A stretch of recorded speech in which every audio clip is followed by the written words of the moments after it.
What's up, Alpha? It's your boy, Alpha Zelmae, the low and low, holy and humble host with the Queen Bree. How are you doing today, Bree? Hi, I am doing great. It's a great Saturday. The cold front has come through, so it ain't as hot. It's a great day to be outside. Yes, we outside now. Be safe during COVID. We have a lot to talk about today. By the way, before we get started, hit that like button, hit that subscribe button if you are on YouTube. If you are not on YouTube and you are listening, I know we had a lot of listeners last week on Apple Music, I think. I know y'all love Bree. Shout out to the Queen. But hit that follow button. We do this every Wednesday. So we're excited about that. Bree looking amazing today, as always. I'm trying to grow my hair and be, an adult. I feel you. But we got an interesting topic today. What are we talking about today, Bree? We are talking about mental health in the Black community today. Last week, we kind of skimmed the surface of it while we were talking about self-care because your mental health is a part of your self-care. But this week, we get to dive in why Black people don't want to go to therapy and different resources that you have available to you to be able to actually go and the benefits of it. And because Trevor almost had a psychology degree, he's going to be able to help us figure out why we need therapy. Everybody. Okay. So, Bree, what have you noticed the trends in the Black community when it comes to therapy? This dates back for a really, really long time, but one of the main trends that I've seen is that Black people don't want to go to therapy because they feel like you're associated with being crazy. If you go, meaning like you need serious, serious mental help, if you decide that you need to go to therapy and to talk to someone. Another thing that I've seen with Black people in therapy is that people are not really receptive to it because they don't think you can be a Christian or have your religious beliefs and also go to therapy, which is not true.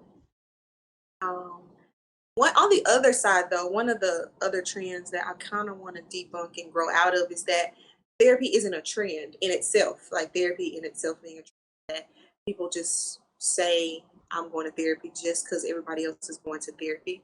Yes, we all need therapy, but we all need to be able to recognize why we need therapy individually and as a culture and not just because everybody else is doing it. Yeah, I noticed a lot of stuff has become kind of trendy in a lot of different aspects of life. For some reason, it's like cool to be. It's always been cool to be different in a way. So I think at this mode, I think like not therapy, but like depression is like a trend now for people, and yes, I hate it. Like especially with like the new millennial, like the younger kids coming up and the rappers that they see, um, like that's how they draw them. I guess they're just trying to capitalize on what's actually happening, and it's really sad to see like people would just label themselves as depressed. Because there is a difference between going through actual depression and having depressive episodes. Um, Many people go through depressive episodes, and there's also a difference between depressive episodes and just being sad about something that happened. That's called emotion. Everyone has them, but your depressive episodes last longer than your occasional sadness. And I think it's just that people are miseducated, and so they're trying to make it a trend like I'm depressed because she's depressed, I'm depressed because my favorite rapper was depressed or my favorite celebrity was depressed. And if that was the case when Britney Spears was going through whatever she was going through, we would have all shaved our heads too. And I think it's just the new generation coming up and wanting to feel attached to something, um, as they try to find their way through this crazy, crazy world. Yeah, But I do hate trending. It's not good. yeah. We had the similar problem in our era with gangsters and gangster rap when everybody was cool to be a So everybody like Everybody have wants the to episode. It's not nothing different. It's the same thing. Everybody want to be the cool gangster, cool kid who mistreated women because it was cool, or they and heard. That's what they rectified. yeah, and then the women wanted the bad boy, so it kind of fell into the same natural trend of like, oh, I want a dude to talk crazy to me. I'm like, you do? Why? Yep, that's still a trend. It is. Still want that. So something that we're constantly facing. But yes, it's just whatever is hype during that time. Like now you see the rappers like XX, like rest in peace to Triple X Nation. I'm sorry, I don't know him that well, but And just Tayshion. seeing yeah, Shion, my bad. And different rappers like that just always claim depression, not actually claim, but even if they were going through depression, they capitalized off of it. People decided that they wanted to be depressed too because they thought it was a cool thing to be. Um, and from coming from somebody who has had depressive episodes and who has experienced that, that's not cool. That's not a place you want to be in. I'll Yeah, just be honest. yeah, you really don't want to be in that place. That's not somewhere you want to be. So, which leads us to talk about ways to get help. Because one thing we want you all to understand is that we know that depression and anxiety and all mental health is actually real. Like it exists. It's not a trend. It's not something that people just say, even in our dialect and talking with our family and friends, we might say, but it's actually real. It's a real thing. People experience in it. If you are experiencing it, don't let anyone tell you that your feelings aren't valid. Don't let them tell you that you have too much. You came from a good life, that you got everything you wanted, so you can't be depressed or you can't experience those depressive episodes, because that's not true. That's not how it works. Contrary to what everyone else believes, you can come up with a great life, have a great family, have a great support system, and still be faced with that. So I need people to understand that that's important, to acknowledge that and not let anyone tell you that it's not real. Yeah, interesting fact. I probably know more rich people that's depressed than poor people. Fact. And one thing I found out that might could be is the fact that they act. Poor people or middle class people have something to look forward to in life. So they like, yo, if I can get this, if I can do this, it kind of gets them out of their state. Rich people, when they get it and they find out that it doesn't mean anything, and they're still unhappy. Like, what can I reach to now find it? Now they're lost, so they end up more in a depressive state, or people in a stable condition. Like, I got everything I want. More money, more. Yeah.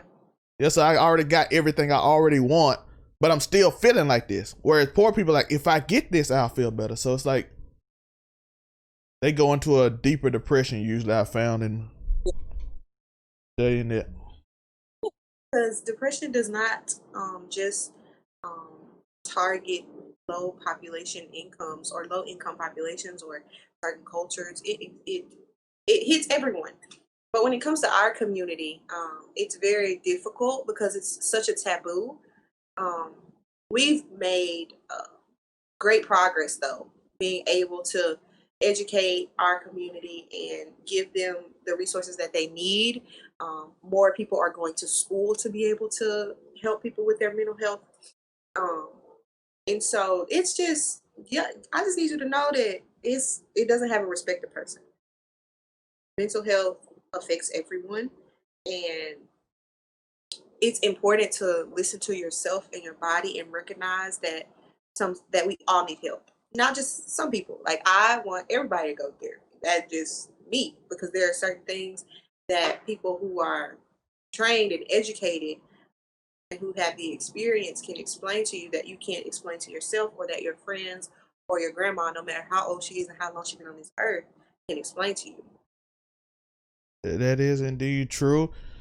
Me and my brother start talking about random things about like, hey, I think I got, my brother said, I think I got this, what you think? And it's and then he started listening off the thing, then we listen to someone on the YouTube, and then we just go over it. It's a very, then my mom be like, y'all, people think y'all weird. I'm like, yo, we are weird.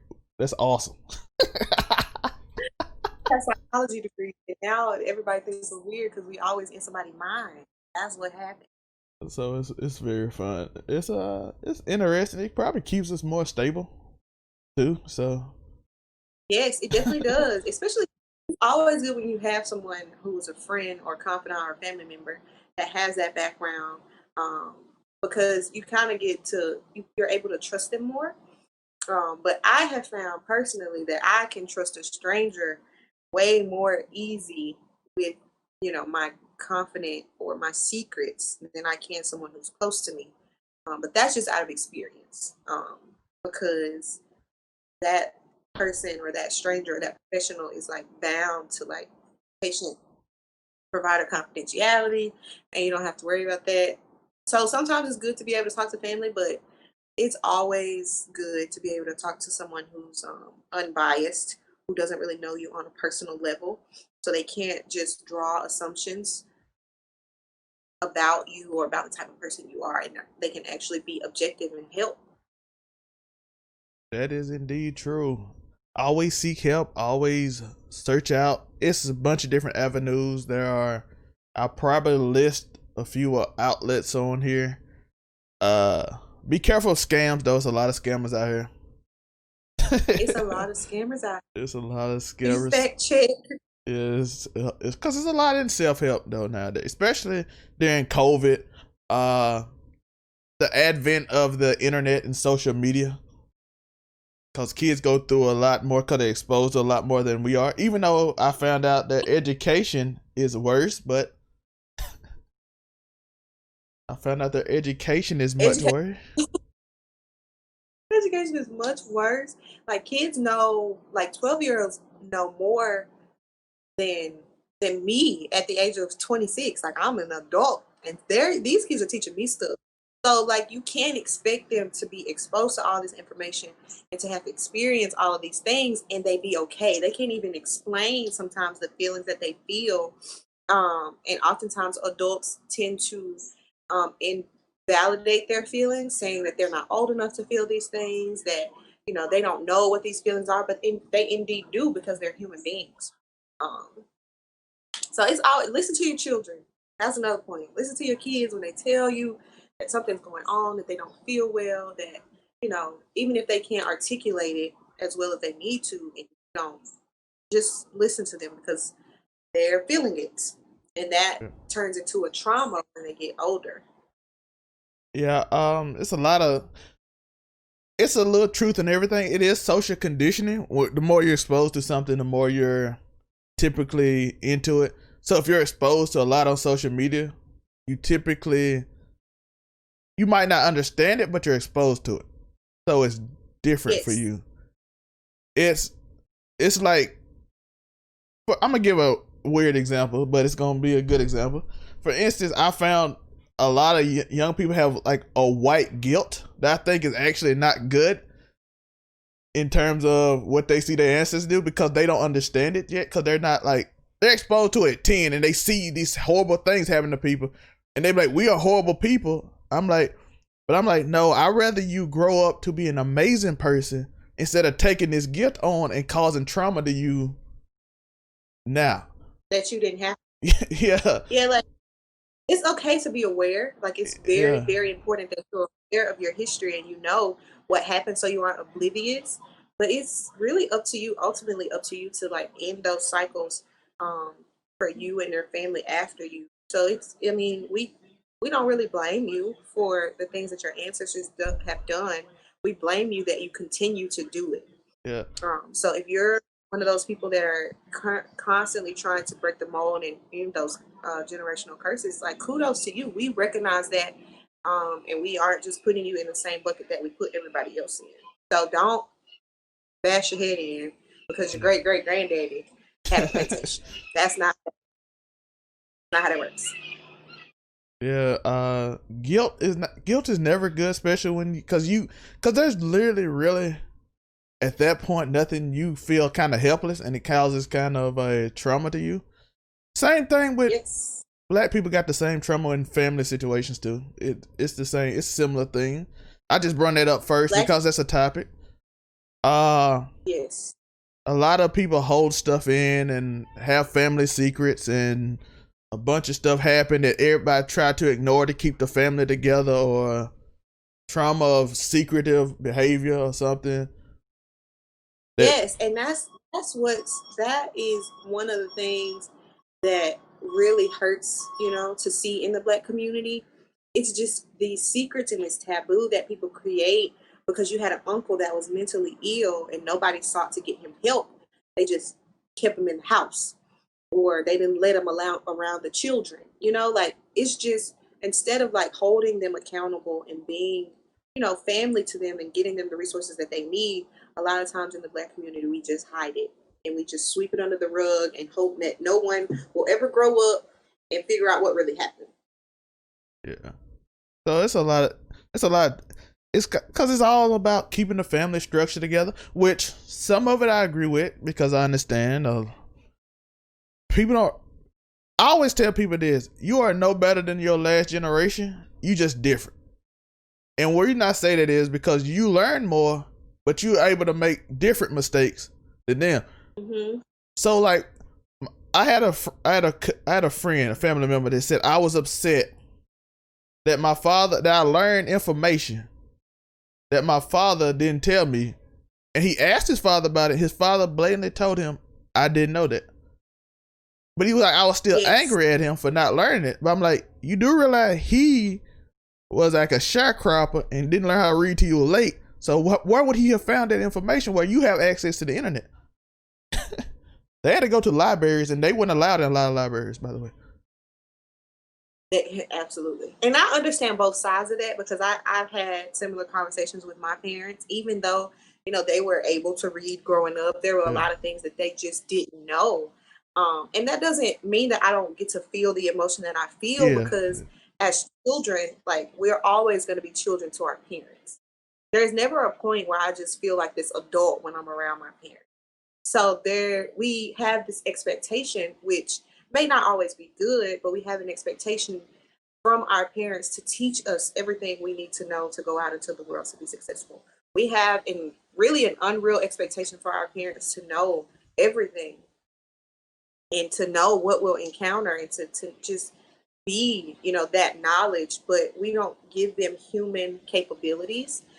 It's something that I often say. We don't let our parents be human as children, um, and recognize, and like the day that we recognize that they're human too, and they can't know everything. It really helps us to put things in perspective and not have so many emotions towards our parents not knowing some of the things we wish they knew. Yeah, that's nurture versus nature. We think our nurturer is supposed to defend us from everything, even the things they don't know, which is kind of unfair in certain way to Yeah, them. it's definitely it's definitely Yeah, so it's like really unfair to them to put them in that situation because people don't know what they don't know. Like I say, they made mistakes based on what they know. We're gonna make mistakes based on we know. Our kids gonna be upset because we didn't know what they knew. yes. I don't think I'm prepared for that, Trevor. I don't think I'm prepared to, like, for my children to be disappointed because they expected me to know something, that I just couldn't know. Like, there was no way I was gonna be able to figure that out before the situation presented itself. Yeah, cause like the world is constantly changing. So like the place we're in is we're trying to figure it out ourselves. So everything we do is kind of Yeah, we're trying to figure it out. And one thing that we can always learn, like, as we grow and as we start to imprint into the next generation, is that, we have to present ourselves as human to our children and our children's children. We have to communicate those things, like, I don't know this, but we're going to learn it together, type of thing, instead of trying to always make them feel like we're superior. Because when you set that precedent that I'm the superior one, then I'm going to look to you as the superior and expect you to give me, all the knowledge that I need. And so we have to be careful not to bring the traits and habits of our parents, especially the ones that are traumatizing, into our children. And I think that's one way that we'll be able to grow. Um, they're still going to go through things that we have never experienced in our lives, that we just don't know about. But I think if we keep that at the forefront, like, I have to remind my children that I'm also human, that they're going to go through things that I have never experienced in my life. I think that will kind of decrease the amount of traumas that we see in the Black community, um, for ourselves and the people that come after us. Yeah, I tell people constantly, I have developed a new motto this week. I say I'm expectations without expecting. That's my Listen, listen. That is crazy, because that is really like how I've been trying to mold my mind to be. Because, like, yes, I have a standard for myself in my life, but like, I am no longer expecting people to do anything. I just want to be pleasantly surprised whenever you do it, and just a little less disappointed when it's not. So I'm not like expecting disappointment, but I'm also not expecting you to do the right thing, because I know that you're human and that might not happen. Yeah, one thing I did like think about when I was saying that is the three Hebrew boys and from the Bible. Like people, Mm-hmm. I know some people might not be religious, but if you just take stories and just mold them into your way, it's an amazing book. Okay, the three Hebrew boys said something very interesting when the king said, "I'm gonna kill y'all." Basically, he said, "I'm gonna throw you in the furnace." They were like, "God will save me, but even if He don't, I know He could." I know that he's Yeah, I he know that said. he and that is so powerful, like, because just like we put this unfair expectation on our parents to do, what we want them to do and how we want them to do and always save us, we put the same expectation on God. Like, yeah. And so once you get in your mind like he can do it, but that don't mean he will, like, but I know if he don't, he still could. Like, that's just remembering that he's still sovereign. Like, he's still God, whether he do this for me or not. Because a lot of people are like, if he don't do it, then is he really God? Yeah, still is. Because it's not that he was unable or not capable. He just didn't. Yeah, I think people need to like start understanding that you're on a story arc in your life, and everybody goes through it. When Yes. life is people say life ain't fair. Life is people. No matter finding your place in life is gonna be your story throughout your entire life, and most of your story written by you. You have a set of choices each day that could affect your life. That thing you gave up on a few weeks ago that you could have done could have blew up the next week. And then I can point at it was a streamer named Chica. She was on TSM. I don't know what team she on now. She was about to quit streaming, but something said stream one more week. She got hosted by a big streamer, and now she is one of the biggest streamers in the world. Tyler Perry lived in his car. You know how so other people did the same thing Tyler Perry did, but he didn't quit. Sometimes your blessing is like right around the corner, and just to see if you're gonna quit at this moment. Yeah. Like sometimes something in life you want is just right around the corner, but I'm gonna see if you're gonna give up on That's absolutely true. it. So I like Hey, so a lot of us give up on our dreams too early, Bree. you're talking to me, and I feel seen, and I don't like it. I don't like that. Whenever you in business, I like that. Okay? You are in my business. See, we doing therapy right now. What you mean? I'm gonna start crying. Then what you gonna do?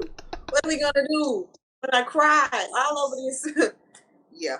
Yeah, you're right though. You're absolutely right. Yeah, but yeah, people like a lot of people give up on things that they want.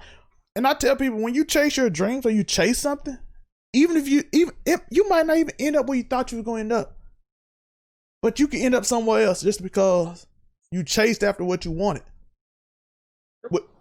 It's still elevation. Yeah, you might want to be a rapper, but in the end of the day, you might end up being a producer. You still end up being succeeding. And all of y'all can't rap, so try something else. True. That's honest therapeutical advice right there. Some of you Try just something trash. else. Some of you just Try trash. something else. Try something else. Thank you, management. Try something else. Okay, sorry. That was my sidebar. Yeah, but yeah, mental health is a big issue, specific in the Black community. We have to keep improving on that. I know depression, all that bipolar, all these things are real. I know some parents try to use it to get money off the government. I know some of y'all did that. So people use it Everybody tries for. because they won't sit down. Now, there are two sides to this. Yes, we want everybody to seek out, their mental health and to be healthy in that aspect. But do not keep taking your child to the welfare office because he won't sit down talking about he got ADHD when he lacks discipline. Yeah. Because then you throw them into a system that they'll never be able to get out of, or even if they do get out of it, it's going to be very difficult, which again creates traumas that they'll have to unpack and deal with later in their life. I'm not saying that some kids are not ADHD. They are. I've seen them. But everybody, hey, your child is not ADHD at the age of 2. He's just 2. That's what happens at don't sit down. Okay? Yeah, most definitely. And the last thing we're gonna talk about on this therapeutical rant that we're going on, the oppression Olympics that people seem to going about. No, just seek help. You're not in competition with everyone else. No, you're not. Everybody wants to be oppressed, okay? And I think personally, this is my very, very, very personal opinion, is that the people who are racing to be oppressed can't acknowledge those who are actually being oppressed. It's like to help on you so that you can't say or express that you're oppressed. Because now I can say, well, we're all oppressed. So it makes your feelings or what you're going through invalid. And that's a no-no. You don't got to be oppressed, just like you don't have to be depressed to fit in. Be an ally, okay? Do your part. That is indeed true. Bro, if we oppressed, I'm not trying to stay here. Don't argue with me. That's the crazy part. People think like when I tell you that my people have been oppressed for this long and that we're still oppressed, you think we like being here. You think like this is the ultimate goal for us. I'm not telling you that we're oppressed just to say I want to stay here forever. No, we are working every day to get out of where we are, and y'all want to be here. Why? Yeah. Because you get attention. We don't want this. We don't want it. Yeah, and we about to end this, but we're at the 27-minute mark. By the way, like and subscribe if you're on the podcast network. Hit that follow button. Hit them buttons. Yeah. Turn that bell on. Yeah, black men, black women start arguing over who got it worse and whatever. I'm tired of seeing it all over my timeline all day. Yo, like, oh, black women always attacking me. Oh, black men hate me. I'm like, of course you gonna hate each other. You still arguing over stuff that could easily be fixed. It's divided. It doesn't matter. Yeah, black men listen to the black women. Black women listen to black men. You don't have to argue over it. Just listen what they gotta say and go on. Comprehension and the fundamental keys of communication. Like, but I feel like that's another thing for clout. Like people get attention, and that's a trend. We've always, black women and black men, for very, very, very deep reasons that we cannot express on this podcast. It's going to take a couple podcasts to break that down. But black men and black women have always been put against each other. So it's just easy. It's very easy because the black man can't go yell at the white man like that, and the black woman can't go yell at the white woman like that. It's just very easy to be able to be divisive within our own. Sometimes we deserve it, okay? But not all the time. And I feel like it's just excessive at this point. But yes, stop it. It's divisive. It don't make sense. It's not getting us nowhere. Yeah, like I said, man, just because somebody you perceive on your team, we got to stop doing team stuff, bro. Got to. if a black woman do something bad, call out. If a black man do something bad, call him out. Like I said in the last podcast I did on What's New 99, the guy that shot the police in the back of the head, he don't even know what it is. That's terrible. Just because they black don't mean I can't call them out. Just like white people, if you're listening, if the police kill someone, you don't have to find this. It's not an excuse for them to kill him. Oh, he did drugs 10 years ago. So that was 10 years ago. There isn't one. Sorry. Yes. Like there's no excuse for the dude who shot the police in the back of the head unless he knew him, but according to everybody, they don't know who it is. It's just, and it's us wanting to just have everybody being held accountable. That's it. We just want everybody to be held accountable. Yes. That's it. Yes, and stop booing unity. You need therapy. You need help. You need help.